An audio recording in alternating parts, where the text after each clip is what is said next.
और एक बार आपने अगर भावपूर्वक उपदान कर लिया है तो आपको ऑटोमेटिक चमत्कार और प्रभाव फील होने लगेंगे। प्रणाम। उपदान तप वीडियो सीरीज की 9th और लास्ट वीडियो में हम लोग जानेंगे उन सभी के ऋण और उपकारों के बारे में जिनकी वजह से उपदान तप की सुंदर आराधना पूर्ण हो पाई। हमारे जिन शासन में जितने भी अनुष्ठान होते हैं उन सभी में लाभार्थी परिवार का विशेष महत्व रहता है। ऐसे ही सिद्धवट पालिताना उपदान के लाभार्थी दोषी परिवार थराद मुंबई वाले थे, जिन्होंने न सिर्फ तन मन और धन खर्च किया बल्कि उन्होंने एक संदेश भी दिया है कि किस प्रकार से गुरु के प्रति हम समर्पित रहते हैं और गुरु की भक्ति और साधर्मिक भक्ति किस प्रकार से करी जाती है। पूरे उपदान के पूर्व में तैयारी करना, पूरे उपदान के दौरान किसी भी साधर्मिक भाई बहन को कोई तकलीफ ना आए इसका पूरा ध्यान रखना और सभी अनुष्ठान के पूर्व स्वयं पूरे परिवार के जन ही तैयारियां करना।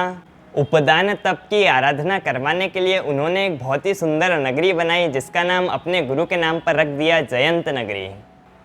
और नगरी के पूरे परिसर में फोटो तो छोड़ो, कहीं पर भी नाम भी नहीं लिखा हुआ था कि इस उपदान तप के लाभार्थी आखिर कौन है। हमारे गुरुदेव श्री पुण्य सम्राट की प्रेरणा थी कि जब भी ऐसे अनुष्ठान होए तो हम उजवना अवश्य से करें।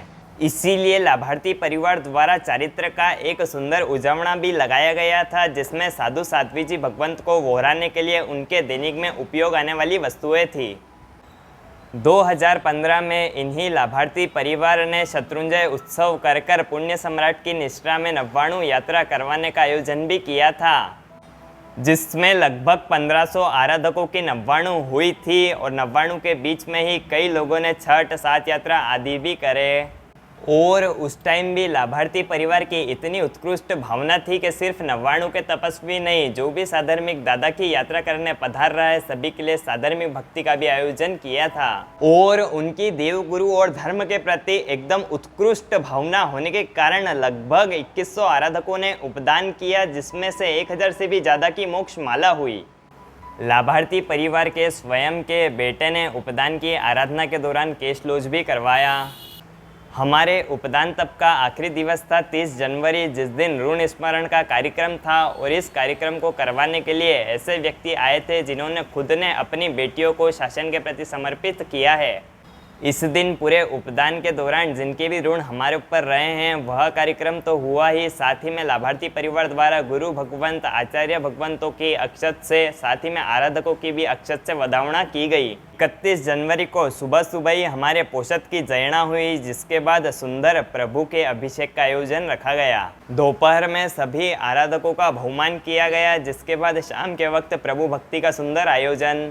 फिर 1 तारीख को सुंदर भव्य वरघोड़ा सभी उपदान तप के तपस्वियों का निकाला गया, जिसके बाद गौतम स्वामी जी की जाजम बिछी और मोक्ष माला के चढ़ावे हुए।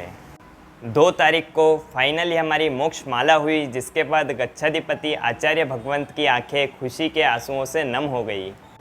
फिर रात्रि पोषद, जिसके बाद 3 फरवरी के दिन सिद्धवट की पवित्र छाया में गुरु भगवंतों की आखिरी देशना हमें सुनने को मिली।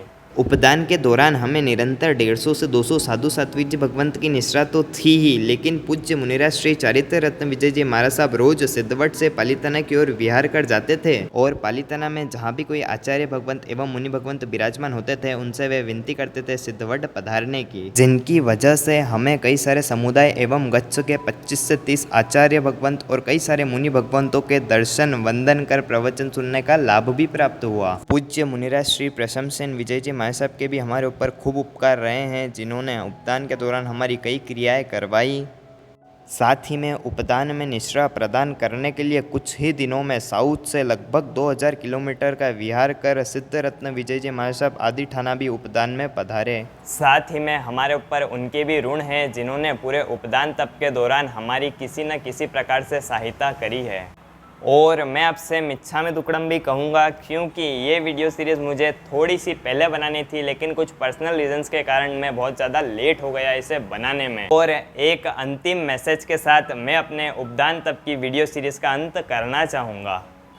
कोशिश कीजिएगा कि आपके जीवन में उपदान तप का उदय जल्द से जल्द आए और आप अपने आत्मा के स्वभाव को पहचान सके, क्योंकि अभी तो हमारी आत्मा बिल्कुल संसार में घुल चुकी है। उपदान में जाने से पूर्व ज्ञानी गुरु भगवंत से यह अवश्य समझे कि हमें किस क्रिया करते वक्त किस प्रकार के भाव लाने हैं, और एक बार आपने अगर भावपूर्वक उपदान कर लिया है तो आपको ऑटोमेटिक चमत्कार और प्रभाव फील होने लगेंगे।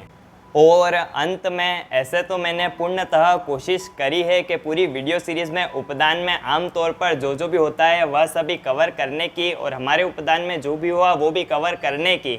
लेकिन अगर कुछ चीज़ छूट गई हो तो मन वचन काया से मिच्छामि दुक्कडम।